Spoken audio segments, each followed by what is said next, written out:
Bom dia a todos que nos acompanham no Jornal da Gente. Hoje é dia 11 de novembro, segunda-feira, está iniciando mais um Jornal da Gente. Jornal da Gente que é um oferecimento da indústria de calçados da Andara. Hoje vamos falar sobre um acidente que tivemos na vicinal que liga Bariri a Itapuí. Esse acidente, um veículo Gol, estava nele pai e filha, ambos não se feriram, o carro acabou pegando uma aquaplanagem, sendo assim o condutor do veículo perdeu o controle e acabou capotando, mas felizmente não teve ferimentos nem ele nem a filha que estava no carro. Também tivemos, nesse final de semana, uma apreensão de receptação de veículo. O veículo, uma Fiat Toro, por volta das 10 horas da manhã, após informações, equipe com o cabo PM Vendramini e a PM Rosilene, que um veículo Toro possivelmente seria um veículo dublê. Sendo assim, as equipes de Jaú passaram a patrulhar com vistas quando pela Avenida Dudu Ferraz avistaram esse veículo.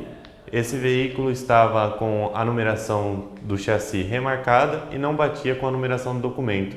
O proprietário que estava em posse do veículo foi conduzido à CPJ e o veículo permaneceu apreendido, enquanto o proprietário, o condutor do veículo, foi ouvido e liberado. Vamos agora conferir a previsão do tempo para hoje. A previsão do tempo para esta segunda-feira, dia 11 de novembro, em Jaú, terá sol com muitas nuvens durante o dia, períodos de nublado com chuva a qualquer hora, mínima de 19 graus, máxima de 26 graus. Aí segue quente, né? O tempo nublado, possivelmente pancadas de chuvas à tarde. Vamos conferir o mutirão de limpeza para o combate ao mosquito Aedes aegypti.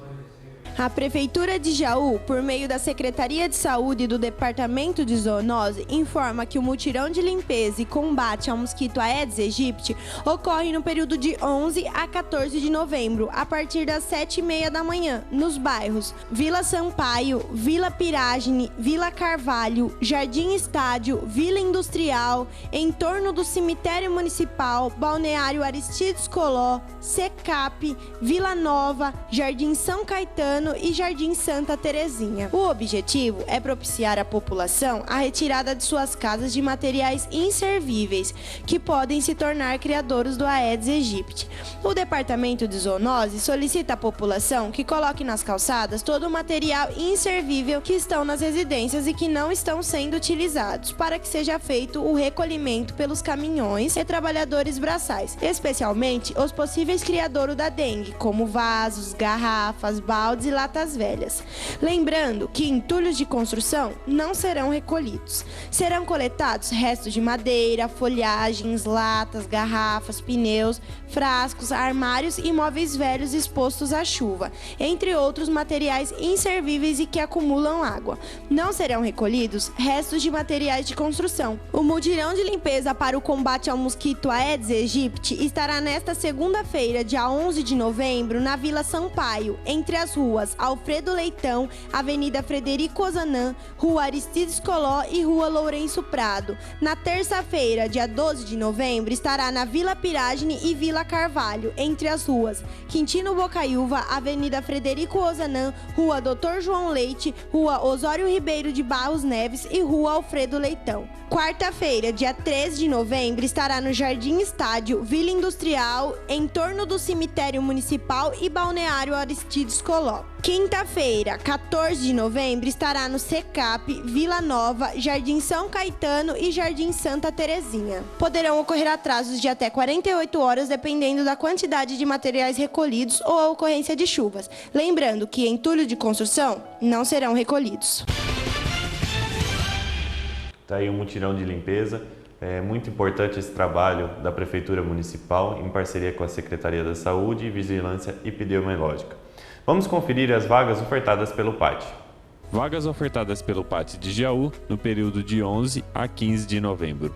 Uma vaga para assistente de vendas, uma vaga para atendente de farmácia balconista, 2 vagas para atendentes de lanchonete, uma vaga para auxiliar administrativo, 6 vagas para auxiliar de cozinha, 3 vagas para auxiliar de estoque, 10 vagas para auxiliar de linha de produção, uma vaga para borracheiro, uma vaga para chefe de cozinha, uma vaga para chefe de serviços de limpeza, uma vaga para churrasqueiro, uma vaga para desenhista projetista de máquinas, uma vaga para expedidor de mercadorias, uma vaga para farmacêutico, uma vaga para garçom, uma vaga para gerente de bar, cantina e restaurante, 2 vagas para mecânico de automóvel, uma vaga para mecânico de manutenção de ônibus, uma vaga para motorista de ônibus urbano, uma vaga para operador de acabamentos e indústria gráfica, 3 vagas para operador de injetor a plástico, uma vaga para padeiro confeiteiro, uma vaga para pintor industrial, uma vaga para recepcionista caixa, uma vaga para recepcionista secretária, 3 vagas para soldador, uma vaga para técnico de saúde bucal, uma vaga para técnico de segurança do trabalho, uma vaga para técnico químico, 2 vagas para torneiro mecânico, uma vaga para vendedor de comércio atacadista, uma vaga para zelador. Interessados devem comparecer no PAT, munidos com o número do PIS, carteira de trabalho, CPF e o RG. O PAT fica na rua 13 de maio, número 347, no centro. O telefone para contato é o 3622-6432. Atendimento das 8 da manhã às 5 da tarde. Atenção, as vagas divulgadas poderão ser preenchidas no decorrer do período. Tá aí as vagas ofertadas pelo PAT de Jaú. Ao todo são 54 vagas disponíveis lá no PAT. Ao meu lado, Edson Roberto. Bom dia, Edson. Bom dia, Vinícius. Bom dia a todos. Retornei apenas para alguns comentários, mas a titularidade agora é do Vinícius. Ele vai tocar o Jornal da Gente, ele está se preparando, está indo muito bem, por sinal, e eu vou ficar comentando algumas notícias, procurando levar uma outra ideia, um outro pensamento em relação às coisas que estão acontecendo. Vamos começar falando sobre a política nacional, Edson. O Álvaro Dias falou sobre a prisão em segunda instância. Como se sabe, a imprensa divulgou, são 196 mil presos cautelarmente, prisão provisória ou prisão após condenação em segunda instância. O Tribunal Federal, em razão de circunstâncias ou de conveniências, alterar a jurisprudência, nós corremos o risco de ver nas ruas do país cerca de 170 mil criminosos. Não só ladrões do colarinho branco presos pela Operação Lava Jato, mas criminosos do crime hediondo, estupradores, sequestradores, pedófilos, narcotraficantes, assaltantes, assassinos de toda ordem. E o que pensar de uma decisão como essa? O que pensar desse saidão? Como ficam os brasileiros de bem? As famílias brasileiras estarão soltos à espera do julgamento em última instância, que é o Supremo Tribunal Federal. E a indagação que se faz: quantos chegarão a ser julgados pelo Supremo Tribunal Federal? Muitos morrerão antes do julgamento. Tal a lentidão dos procedimentos e, sobretudo, os expedientes protelatórios que são ardilosamente utilizados pela experiência advocatícia do nosso país, valendo-se, sobretudo, do preciosismo jurídico que se sobrepõe quase sempre aos interesses maiores da coletividade. Nessa faixa ampliada da interpretação da legislação, e nós já discutimos aqui se há espaço para a interpretação da legislação, que a interpretação seja a serviço do bem e não do mal, que a interpretação ocorra para atender às aspirações da sociedade e não aos interesses localizados de eventuais criminosos alcançados pela justiça. Ou nós caminhamos para a moralização da atividade pública e elegemos uma legislação criminal que corresponda às expectativas do nosso povo, ou estaremos dizendo que a legislação criminal que desejamos é aquela que protege os criminosos e que faz prevalecer a impunidade como regra, sempre derrotando a justiça no nosso país. O que desejamos é uma política criminal que corresponda às expectativas da nossa gente. O que não desejamos é uma política criminal que possa beneficiar criminosos que possa beneficiar assaltantes do dinheiro público, mas possa também beneficiar não só os corruptos de toda a natureza, mas também os assassinos, os traficantes, os pedófilos, os sequestradores, os estrupadores, aqueles que serão beneficiados. Nós somos o único país vinculados à ONU, dos países vinculados à ONU. O Brasil é o único país que ainda não consagrou na sua legislação a prisão em primeira ou segunda instância. Isso é retrocesso, isso é atraso. Nós temos que avançar. O Congresso Nacional tem responsabilidade. Está aí o senador Álvaro Dias falando sobre a segunda instância, né, Edson? É verdade. Veja bem, os congressistas estão falando bastante a respeito de um fato que eles já sabiam há mais de um ano, desde que o Toffoli assumiu a presidência do STF, que nós sabíamos que o julgamento de segunda instância seria pautado. Então, já tinha muito tempo para que se fosse realizada uma modificação, uma PEC, para modificar a Constituição Federal e que nós não tivéssemos essa surpresa agora. O que ele fala é uma realidade, né? Agora, de imediato, quase 4 mil presos estão saindo para aguardar em julgamento lá no STF ou no STJ, dependendo do caso, né? Mas pode finalizar no STF. Se o cara tiver dinheiro, tiver bons advogados, ele chega até o STF e com isso a pena prescreve. É besteira falar que não prescreve? Prescreve, porque existe a prescrição da pretensão punitiva. Eles não falam isso, os políticos não falam isso. Mas o que acontece? É a prescrição da época que se cometeu o delito. Começa a contar quando a pessoa cometeu o delito, naquele dia, e existe um prazo para que ele seja julgado, condenado e transitado em julgado, e se esse prazo não for o suficiente, vai prescrever a pena, né? Então vamos ver o que vai acontecer. E ainda o Álvaro Dias falou sobre a PEC da segunda instância. Apoio a proposta do Euvício Guimarães, senador do Podemos do Paraná, é um senador eleito agora, que apresentou uma proposta semelhante, que legitima constitucionalmente a prisão em segunda instância. A sua proposta foi relatada pela juíza Selma, a nossa senadora do Mato Grosso.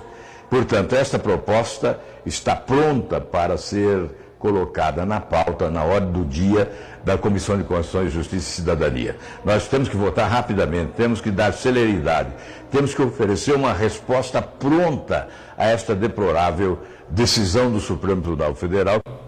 Está aí a PEC da segunda instância, Edson. Então, isso aí está pronto, mas depende de quem? Do presidente do Senado. E ele não está com muita vontade de resolver esse problema. Nem ele e nem o presidente da Câmara. Então, vamos ver o que vai acontecer, né? Com toda certeza.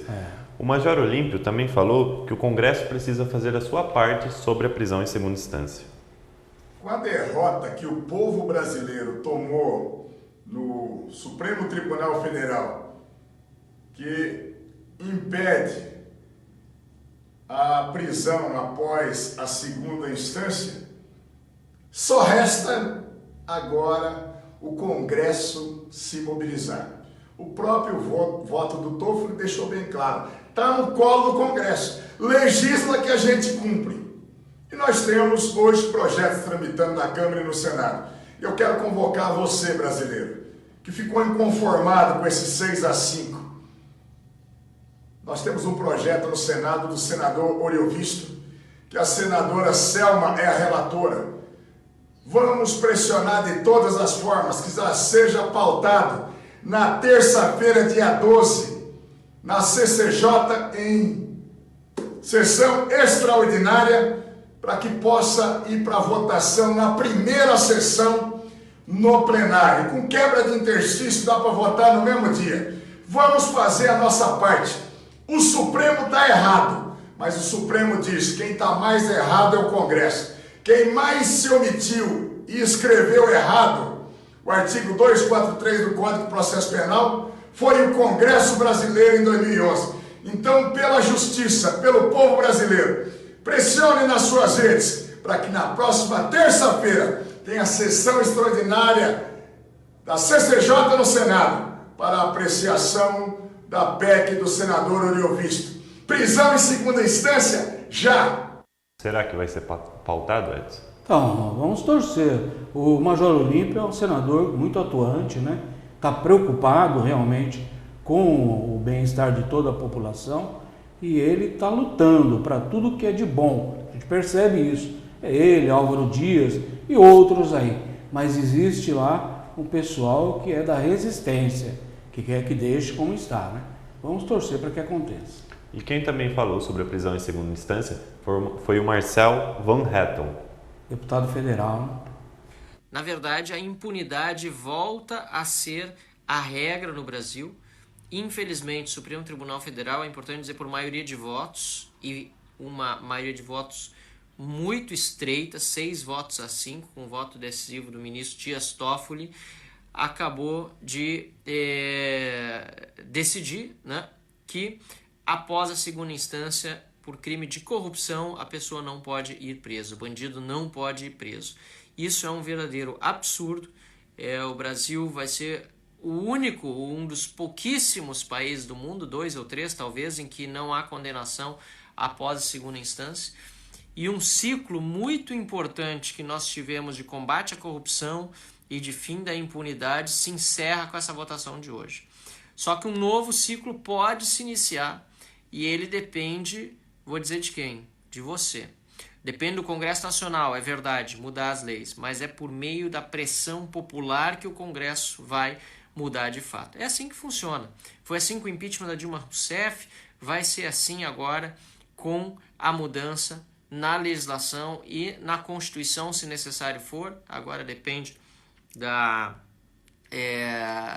dos encaminhamentos que forem dados no Congresso, mas há o entendimento de que, segundo o voto do Toffoli, se pode alterar por projeto de lei ordinária essa determinação da prisão por segunda instância, já que a presunção de inocência não foi afetada, que seria um direito fundamental do artigo 5º, né, para entrar um pouco na especificidade do tema.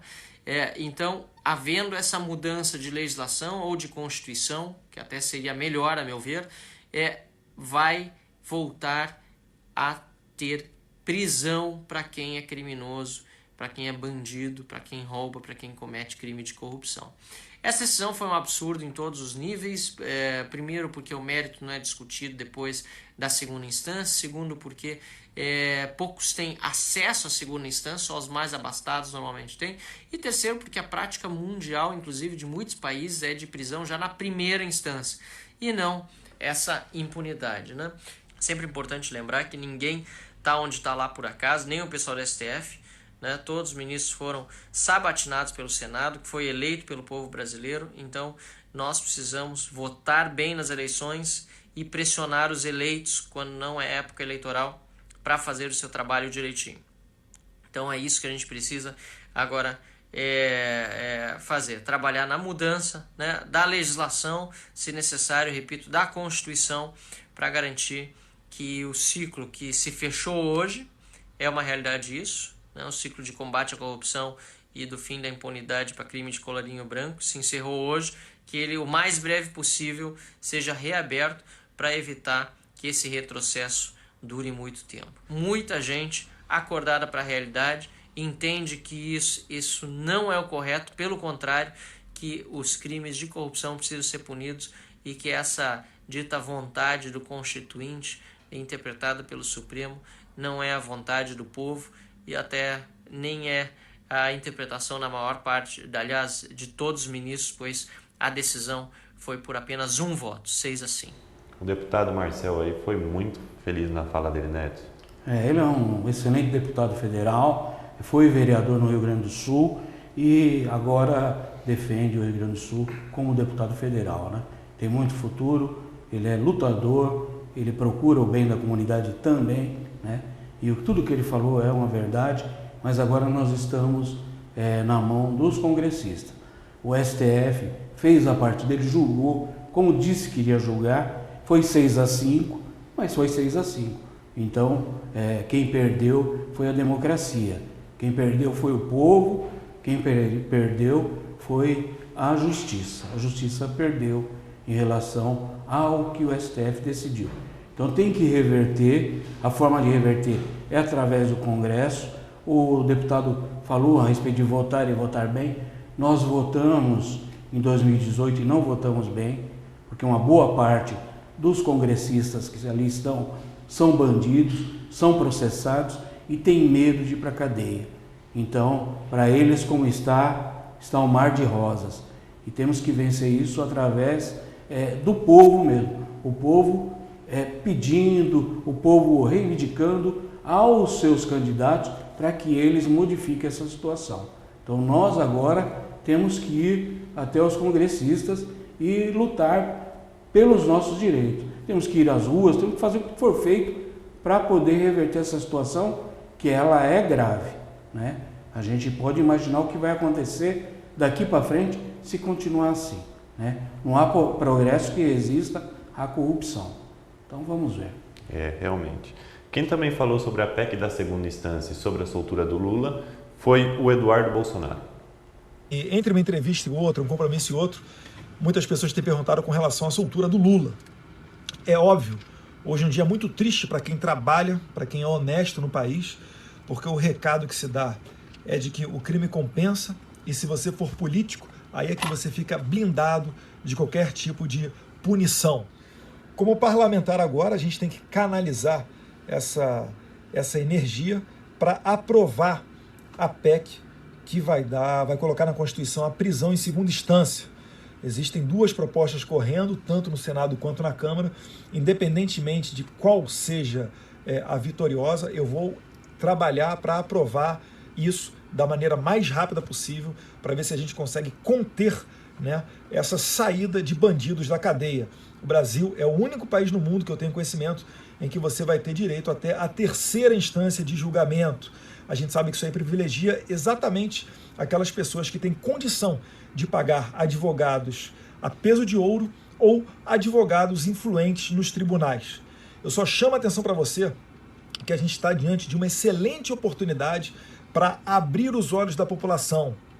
Diversos deputados que ficam pedindo justiça para determinados casos, agora pedem, né, a soltura de Lula, ainda que isso custe a soltura de milhares de outros presos. Lembrando que esses presos, vários deles, certamente voltarão a delinquir, porque têm a certeza da impunidade. E quando eles apertam um gatilho num assassinato ou no latrocínio, eles não querem saber se a vítima é de direita ou de esquerda. O que eu peço a esses parlamentares que são de esquerda, estão vibrando hoje com a saída do Lula, para que sejam iguais ao cidadão comum, que dispensem os seus seguranças quando forem ao trabalho ou quando retornarem aos seus estados. Isso aí seria o mínimo de coerência, já que eles trabalham tanto contra o desarmamento, pelo menos isso eles deveriam ter um pingo de vergonha na cara de fazer. No mais, contem com o meu trabalho, a gente segue a nossa linha, a nossa coerência, né, para que a gente consiga colocar adiante a prisão em segunda instância. Um abraço, fique com Deus. Está aí a fala do Eduardo Bolsonaro. Na realidade, o objetivo do STF era soltar o Lula. Também tem lá o Gilmar Mendes, que tem ódio mortal da Lava Jato. Tudo isso ajudou a que o Lula fosse libertado. E ele já colocou as mangas de fora, já está falando muita besteira, né? E todo o governo está de olho nele. Assim que ele ultrapassar os limites, ele volta para a cadeia. Não pensem vocês que é porque é o Lula que ele vai ficar solto e fazendo o que ele quer. A Polícia Federal, os órgãos de informação da Polícia Federal, do governo federal estão de olho no Lula.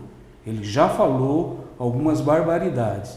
Então ele está prestes a voltar para a cadeia e agora de uma forma definitiva, porque ele pode voltar preventivamente, tá certo? E aí ele não sai mais da cadeia.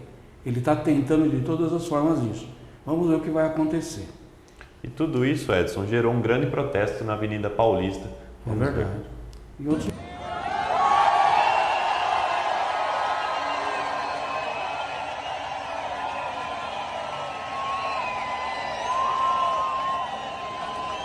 A Avenida Paulista é apenas uma das ruas que está cheia nesse momento no Brasil. Existem outras centenas de ruas assim como a Avenida Paulista.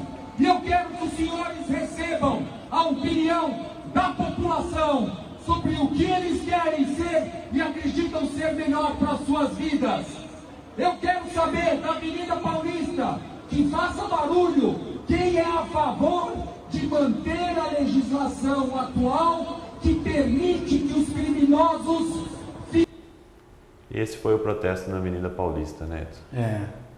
Teve em outras cidades, várias cidades, vários municípios, né, que também protestaram em relação à prisão em segunda instância, que a partir de agora não existe mais, né? Ainda nesse protesto na Avenida Paulista, a Regina Duarte falou. Retribuo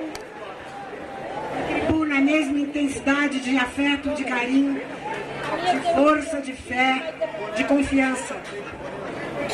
Eu achava que eu não ia ter que voltar aqui. Eu achava que talvez só tivesse que voltar aqui em 22, porque tínhamos um presidente eleito democraticamente, um país crescendo, melhorando, e desemprego caindo vertiginosamente, uma série de desmandos sendo consertados, com muita luta, com muito empenho, com muito patriotismo. Eu achava que ia poder ficar em casa, preparar um novo trabalho de atriz para trazer para vocês. Não é? Essa é a minha função primordial. Mas o Brasil hoje me empurra para atividade cívica. Eu não podia deixar de estar aqui, porque o Brasil precisa de todos nós. Essa foi a fala da Regina Duarte no protesto na Avenida Paulista. Na verdade, foi um protesto muito bonito, valeu a pena para quem foi, né? E também teve diversas cidades, né? Diversos estados, todos estão contra, todos querem que volte à prisão em segunda instância, porque só dessa forma nós vamos ter certeza que o indivíduo cometeu o crime, ele vai ficar preso, né? Então agora tem que ser acertada a legislação, tem que ser resolvido esse problema para que volte a reinar a tranquilidade no país. É isso aí. É isso aí. Edson, eu quero agradecer a sua participação aqui no Jornal da Gente e amanhã a gente se encontra aqui de novo. Se Deus quiser. Obrigado. Vamos conferir, no próximo dia 13 de dezembro, terá a descida do Papai Noel lá na Igreja Matriz e o Padre Celso conversou com a nossa equipe. Bom dia a todos, nós estamos aqui com o Padre Celso na Matriz e ele vai nos falar sobre a descida do Papai Noel. Uma tradição já, né, Padre? Então, já aconteceram 18 descidas do Papai Noel aqui na torre da igreja, não foram as 18. Teve alguns anos que foi interrompido e foi feito lá no Vale do Jaú, porque a praça aqui em frente à Igreja Matriz estava sendo reformada. Mas assim que terminou a reforma, já esse evento voltou a ser aqui na Igreja Matriz. O soldado Milani, que é bombeiro, me procurou há 19 anos atrás, sugerindo que a gente fizesse a descida do Papai Noel para ter um evento assim para as crianças, não é? Um evento em que as crianças pudessem cultivar essa pureza do Papai Noel, essa pureza desse tempo que o Natal nos pede, não é? Na verdade, o Papai Noel remonta ao São Nicolau, que era um bispo que presenteava as crianças. E depois se transformou nessa figura que a gente conhece, o bom velhinho Papai Noel. Até por sinal, recuperar a identidade do Papai Noel é muito importante para ver que é um homem, um ser humano, um religioso que tinha essa preocupação em presentear as crianças no Natal e, sobretudo, as crianças pobres, porque também nós somos pobres e recebemos o presente de Deus que celebramos no Natal, o nascimento de Jesus. Então, a finalidade da descida do Papai Noel é recuperar esta inocência da criança, mas, ao mesmo tempo, conscientizar a importância da criança na sociedade, de se cuidar mais das crianças, não para que tenham só os presentes que gostam de ganhar na idade, mas que também tenham as oportunidades para crescer, educação, família, fé para a sua vida. Então, o Papai Noel vem ser um convite, assim, uma mensagem de Natal, uma mensagem que envolve todos esses fatores e outros que no momento não estão sendo citados, mas também que fazem parte deste evento natalino. Padre, o senhor fala das crianças. Realmente, para as crianças é um ponto muito positivo, as famílias se achegam, milhares, né? Mas a gente percebe também a grande emoção dos pais com a descida do Papai Noel. Todo mundo fica muito emocionado, não é verdade? Todos nós temos uma criança dentro de nós, não é? E essa criança aflora quando a gente também é motivado, estimulado por lembranças da nossa infância, quando a gente tinha aquela emoção de colocar o capim para o cavalo do Papai Noel, colocar a meia com balas para o Papai Noel e esperar que no outro dia fosse encontrar o presente desejado. Nem sempre a gente encontrava o presente desejado, nem sempre não, sempre. Mas aí tinha a explicação da mamãe e do papai, que choveu, por isso que não deu para trazer o presente que estava esperando. E sim, mas aquela lembrança da família, dos pais, da preocupação dos pais, de nos cultivar assim nessa inocência e nessa pureza de coração e nesse desejo de ter um presente que vem do alto, porque às vezes nós limitamos a uma realidade muito materialista, não é? E nos esquecemos dessa questão de ter um presente que não vem do dinheiro, mas vem do céu, não é? Que é muito mais importante do que o material, embora a criança esteja motivada pelo brinquedo, né? Mas eu penso que, como a gente tinha essa família, essa vida familiar que nos preparava para o Natal, para a missa do Natal, para o nascimento de Jesus, que aí íamos nas vitrines ver o Papai Noel pedir o presente de Natal, o velhinho fazia assim, o sim com a cabeça. É uma família, né? Então essa vida familiar é muito importante, não esquecendo talvez o negativo do comércio, da exploração, de tudo mais, do velhinho, mas de recuperar sim aquele lado assim mais da nossa infância, não é? Quando as coisas eram mais difíceis, quando não era tão fácil, como muitas famílias hoje ainda não podem custear assim a criança naquilo que ela gostaria de ganhar, um presente de Natal. Padre, que dia será descida, data, horário, para que todo o público fique sabendo e que venha, compareça como sempre tem feito? Nós conversamos com o Corpo de Bombeiros e, na verdade, foi só com eles que nós falamos, porque era o mais importante, porque a eles todos nós temos que nos acomodar, não é? Porque quem faz o rapel, quem faz toda essa segurança é o Corpo de Bombeiros, e eles têm outras ocupações muito mais importantes, então há um desdobramento aí da corporação. Então nós nos preocupamos em ter uma reunião com eles para agendar essa data, e agora nós temos que fazer algumas reuniões para envolver a comunidade toda, a segurança, aliás, o trânsito, prefeitura, comércio, para poder... Mas a data está marcada em vista das possibilidades do Corpo de Bombeiros, dia 13 de dezembro, a partir das 8 horas da noite, aqui na frente à Igreja Matriz.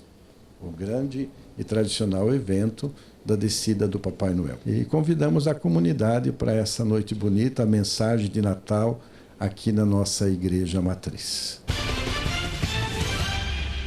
Portanto, está aí o Padre Celso falando sobre esse grande evento e tradicional, como ele mesmo disse, dia 13 de dezembro às 8 horas da noite, é gratuito, leve toda a sua família para prestigiar esse evento. Também ainda falando sobre o Natal, temos a campanha Papai Noel dos Correios. O Marco Antônio conversou com a nossa equipe. Bom dia a todos, nós estamos aqui com o senhor Marco Antônio, ele é gerente da Agência Central dos Correios de Jaú, e ele vai nos falar sobre essa campanha do Natal, que há 30 anos já se comemora em relação aos Correios e a entrega de brinquedos para as crianças carentes. É isso, senhor Marco Antônio? Bom dia a todos, bom dia aos ouvintes. Com certeza, é uma ação, né, já desenvolvida pelos Correios há 30 anos, ela teve seu início através de 2 carteiros, né, se não me engano, em São Paulo, que teve a abordagem por algumas crianças com cartinhas do Papai Noel endereçadas ao Polo Norte, né? E os carteiros se sensibilizaram com a ação singela dessas crianças, que, né, ele falou, como nós vamos poder atender essas crianças? Então, essas pessoas, né, esses carteiros, né, fizeram um acerto entre os colegas de trabalho para que pudesse atender o pedido dessas cartinhas, né? E isso foi tomando um vulto ao longo de alguns anos, e o Correio entendeu que seria importante abraçar essa causa, né, para poder atender essas crianças, né? O imaginário delas, que é muito bonito, é algo que a gente deva sempre incentivar, e já perdura aí durante 30 anos o Correio abraçou essa ação solidária de encaminhar essas cartinhas, né, internamente, e fazer a entrega dos presentes às crianças. E o Correio já está recebendo essas cartas? Sim, no estado de São Paulo, na capital, ela começou no dia 3, né, no dia 4, perdão, e aqui no interior ela iniciou no dia 7. Nós já estamos acolhendo as cartinhas. Aqui na unidade nós já recebemos aproximadamente umas 110 cartas, né? A gente já está começando a fazer a seleção, a triagem dessas cartas, né, dessas crianças, para poder já fazer a disponibilidade para a doação do público interessado. O senhor tem noção de quando começará a dispor essas cartas para o público que quer presentear essas crianças? Nós já temos aqui no saguão da agência uma caixa receptora, né, com as cartas já triadas. Nós já temos algumas cartas que já foram triadas para adoção. Então, toda a comunidade jauense, nós sabemos que o povo jauense é bastante solidário. Já visto que o ano passado foram 321 cartas adotadas, né? Nós tivemos aí praticamente quase 60% das cartas que nos foram entregues foram adotadas, e, consequentemente, a entrega do presente para essas crianças. Sr. Marco Antônio, com relação às cartas, elas são identificadas? O doador, aquele que vai presentear aquela criança, vai saber para quem está dando presente? Olha, não, nesse caso não. Os Correios têm o cuidado, né, de cuidar da integridade tanto da criança quanto do seu endereço. Se porventura algum padrinho tiver um interesse peculiar ou particular de fazer a entrega de algum presente, de uma carta que ele adotou, nós entramos em contato com os familiares, explicamos, né, que esse padrinho gostaria de entregar pessoalmente essa correspondência, e aí ele autorizando, nós passamos o endereço para o padrinho, que, né, através de telegrama ele pede autorização para a família ir até o endereço para poder disponibilizar a carta. Padrinhos, pessoas jurídicas, entidades, né, filantrópicas, empresários que queiram fazer a adoção das cartas em grande quantidade, também é possível. A gente faz a triagem, faz um encaminhamento de quantas cartas ele deseja fazer a adoção. Sempre lembrando que as cartas, nós temos o cuidado de fazer a seleção de uma carta para cada criança. Então, às vezes, a criança, né, encaminha mais de uma correspondência, então apenas uma correspondência por criança é adotada. Lembrando sempre que as cartas, elas necessariamente precisam ser manuscritas, né? Para crianças até 10 anos de idade, do ensino público, podem ser encaminhadas correspondências a essas cartas de orfanatos, entidades, creches, né, públicas, e prioritariamente presentes. Eles têm que estar bem acondicionados, né, já bem embalados, para que a gente possa cuidar da integridade desses objetos. E produtos alimentícios nós não podemos acolher, né, por conta de algum risco que possa oferecer, né, por conta de prazo de validade e periodicidade, né, do prazo de validade desse alimento, para evitar algum tipo de problema maior. Nós estamos aqui com a dona Maria Ciola Toniati, e ela é acostumada a vir no Correio buscar uma cartinha para presentear. É isso? Ano passado a senhora fez isso também, né? O ano passado eu peguei 3 cartinhas. 2 meninos e uma menina. E agora eu peguei uma menina e ela pegou outra menina. A sua neta pegou uma menina? Nós duas todo ano vem pegar brinde para dar para as crianças. E agora coincidiu de serem duas irmãs, é isso? Tenho duas irmãs, fora a ajuda que eu dou para assistência social, dou ajuda também na igreja, pede alimento para o Natal. A gente que tem condições, não sou rica, mas a gente que tem condições tem que olhar para o passado, tem que olhar o que nós passamos e o que estão passando hoje. Então, a coisa hoje está muito mais difícil do que o ano passado. Está muito mais difícil.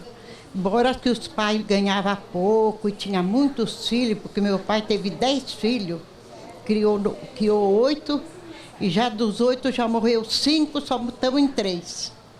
Mas faz de conta. E a senhora continua fazendo as caridades? Enquanto eu estiver viva, eu continuo ajudando as assistências sociais, eu ajudo. E o Correio também para dar o presente para as crianças. Aí eles pedem brinquedo porque, às vezes, a alimentação eles têm, mas não tem o gosto de ter um brinquedo, né? Passar o Natal sem um brinquedo é triste, né? Está aí a campanha dos Correios, né? Papai Noel dos Correios, já há 30 anos, com esse ano aqui, 30 anos que vem realizando essa campanha. Lembrando que você que quer adotar uma cartinha, você pode estar indo até a agência dos Correios Central, ali no centro de Jaú, e até o dia 6 de dezembro você pode adotar a cartinha. E depois, para entregar os presentes, até o dia 13 de dezembro, você pode ir lá e deixar o seu presente e fazer o Natal de uma criança mais feliz. Quero agradecer a todos vocês que estão nos acompanhando por live e também pelo canal 4 da TV Local.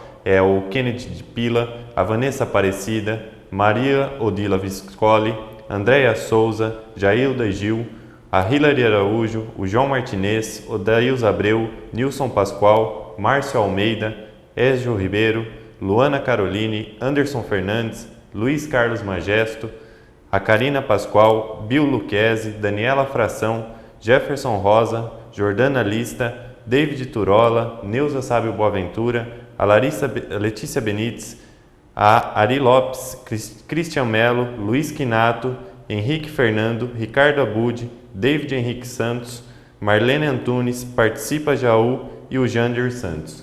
Quero agradecer a todos, o Jornal da Gente vai ficando por aqui hoje. Quero desejar a todos uma excelente tarde de segunda-feira e amanhã temos encontro marcado às 11h30 da manhã aqui na TV Local. Fiquem com Deus e até lá!